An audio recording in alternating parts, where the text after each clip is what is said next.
What's up, everyone? Welcome to the video. Today we're going to take a look at how to get a 2025 Toyota Camry unlocked, opened, and started if the key fob dies. So I've taken the battery out of this key fob to demonstrate. As you can see, none of the buttons are working and our door is locked.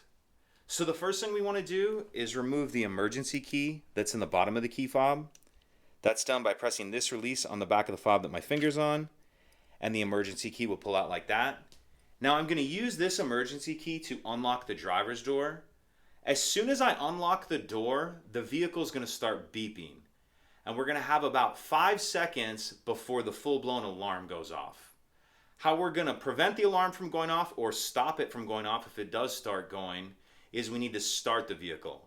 How we're going to start the vehicle with the dead key fob is I'm going to get in, press the power button, then I'm going to touch the key fob to the power button, and then I'll be able to start the vehicle as normal.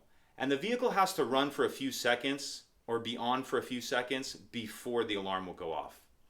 I'm going to show all this to you. I'm just going to be going kind of quickly and the alarm may be loud. All right, let's give it a shot. So we're going to take our key, put it in here, and I'm going to turn it to the right or clockwise to unlock. Then you hear the vehicle beeping at me there. So we need to get in, press the power button, then touch the fob to the power button, and now start the vehicle as normal. So as you heard there, once the vehicle started, and this vehicle you may not have heard it start because this is the hybrid version, so it's in EV mode. But once the alarm's going off and you start the vehicle, it takes a few seconds and then the alarm will turn off.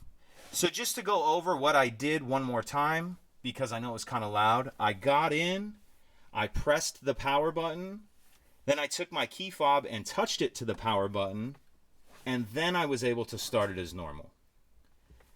Once your vehicle started as normal, you can drive as you normally would, and then the only other thing you'll want to do is replace the battery in your key fob as soon as you can. And I'll put a link in the description box of this video on how to replace the battery in this key fob in case you're unfamiliar. If you could take a second to like and subscribe, it helps us out, and I'd appreciate it. Thank you.